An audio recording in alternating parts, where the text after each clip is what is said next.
In the quiet coastal community of Santa Cruz, California, the early 1970s marked a period of terror as a series of brutal murders shattered the peace of this once tranquil college town. The man responsible for these crimes, Edmund Emil Kemper III, would become one of America's most notorious serial killers, a case that continues to fascinate and disturb criminologists, psychologists, and true crime enthusiasts decades later. Standing at 6 feet 9 inches and weighing over 280 pounds, Kemper's imposing physical presence was matched only by his reported IQ of 145. Behind his seemingly gentle demeanor and articulate speech pattern lurked a deeply disturbed individual whose crimes were characterized by their extreme brutality and psychological complexity. FBI profiler Robert Ressler, who extensively interviewed Kemper and included him in the Bureau's landmark serial killer study, noted, "Kemper was among the most articulate, calm, and clear-thinking of the murderers I interviewed. He could have been a successful businessman or professional. Instead, he became one of the most sadistic sexual criminals and necrophiles." Edmund Emil Kemper III was born on December 18, 1948 in Burbank, California, to Edmund Emil Kemper II and Clarnell Strandberg. His childhood was marked by profound dysfunction and trauma that would later be recognized as critical factors in the development of his violent pathology. From an early age, Kemper displayed troubling behaviors.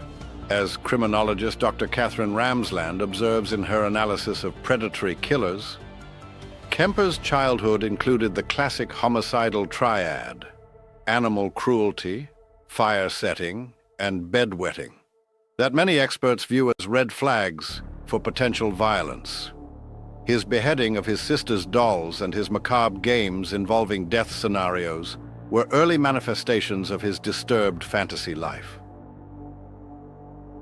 Kemper's relationship with his mother was particularly fraught. Clarnell Kemper was allegedly abusive, belittling her son and forcing him to sleep in the basement out of fear he would harm his sisters. This maternal relationship would later become a central element in understanding his crimes. At age 15, Kemper committed his first homicides when he shot his paternal grandparents at their ranch in North Fork, California. When asked why he killed his grandmother, he reportedly told investigators, "I just wondered how it would feel to shoot Grandma." This chilling statement revealed an emotional detachment that would characterize his later crimes. Following these murders, Kemper was committed to Atascadero State Hospital, where he remained until his release at age 21. During his incarceration, he impressed psychiatrists with his intelligence and apparent rehabilitation. Dr. Joel Fort, a psychiatrist who late consulted on Kemper's case, would remark, "The system failed catastrophically with Kemper. Here was a young man who had already demonstrated homicidal tendencies, yet was released back into society despite clear indicators that his violent fantasies persisted." Between May 1972 and April 1973, Santa Cruz became Kemper's hunting ground as he embarked on a killing spree that would claim the lives of 6 young college women. The methodology of these murders revealed a calculated predator who used his non-threatening demeanor to gain his victims' trust, driving around in his mother's car, which he called his murder-mobile. Kemper would pick up female hitchhikers, a common practice in the college town during that era. After gaining their trust, he would drive them to secluded areas where he would murder them, often engaging in post-mortem activities that spoke to the depth of his psychological disturbance. True crime author Harold Schechter, in his detailed examination of American serial killers, writes, "What makes Kemper's case particularly disturbing is not just the brutality of his crimes, but the stark self-awareness he demonstrated. Unlike many serial offenders who operate on impulse or deny responsibility, Kemper had a frighteningly clear understanding of his own pathology. Indeed, Kemper's later confessions revealed that he often picked up hitchhikers without harming them, making the decision of who would become victims seem almost arbitrary. This element of chance added another layer of terror to his crimes. The culmination of Kemper's homicidal urges came on Easter weekend in 1973, when he murdered his mother, Clarnell, while she slept. After killing her, he engaged in acts of desecration that revealed the deep-seated rage he harbored toward her. The following day, he invited his mother's friend, Sally Hallett, to the house and murdered her as well. In analyzing this final chapter of Kemper's killing spree, forensic psychologist Dr. Al Carlisle noted, "The murder of his mother represented the ultimate target of his rage.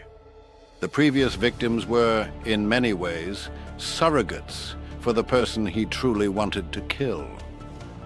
Once he finally committed matricide, the psychological pressure that had been building for years was released, leading to his surrender. After these final murders, Kemper drove eastward, eventually stopping in Pueblo, Colorado, where, after not hearing news reports about the discovery of his mother's body, he called the Santa Cruz Police Department and confessed. Initially, the officers, who knew Kemper from his frequenting of a bar popular with law enforcement, thought the call was a joke. After several calls, they finally took him seriously. Kemper's trial provided a window into the mind of a killer who, unlike many others, had remarkable insight into his own pathology. He was found sane and convicted on 8 counts of first-degree murder. He was sentenced to 8 concurrent life sentences. During psychiatric evaluations and later interviews, Kemper displayed an unsettling level of self-awareness.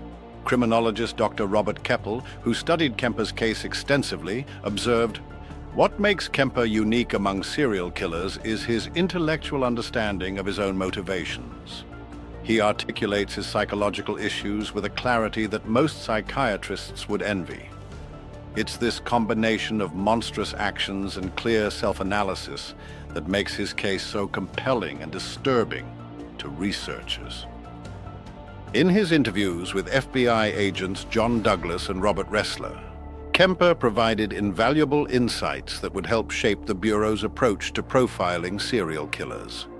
As Douglas later wrote in his memoir, Kemper could have taught a master class in criminal psychology. His ability to dissect his own motivations gave us a roadmap to understanding similar offenders. It was like having a guide who could walk us through the darkest corridors of the criminal mind. Since his conviction in 1973, Kemper has remained incarcerated at the California Medical Facility in Vacaville. Despite being eligible for parole hearings, he has reportedly waived his right to them, acknowledging that he should remain institutionalized. During his imprisonment, Kemper has participated in various rehabilitation programs, including narrating books on tape for the blind, an ironic occupation given the brutal nature of his crimes. He has given occasional interviews that continue to provide researchers with insights into the psychology of violent offenders. Forensic psychiatrist Dr. Park Dietz, who has evaluated numerous violent criminals, commented on Kemper's case. "When we study individuals like Kemper, we're not seeking to excuse their actions, but to understand the factors that create such individuals. His case represents a perfect storm of genetic predisposition, childhood trauma, fantasy development, and societal factors that together created a killer." What drives a person to commit such heinous acts? In Kemper's case, experts point to a complex interplay of factors including childhood trauma, maternal abuse, early signs of antisocial behavior, and deviant fantasy life.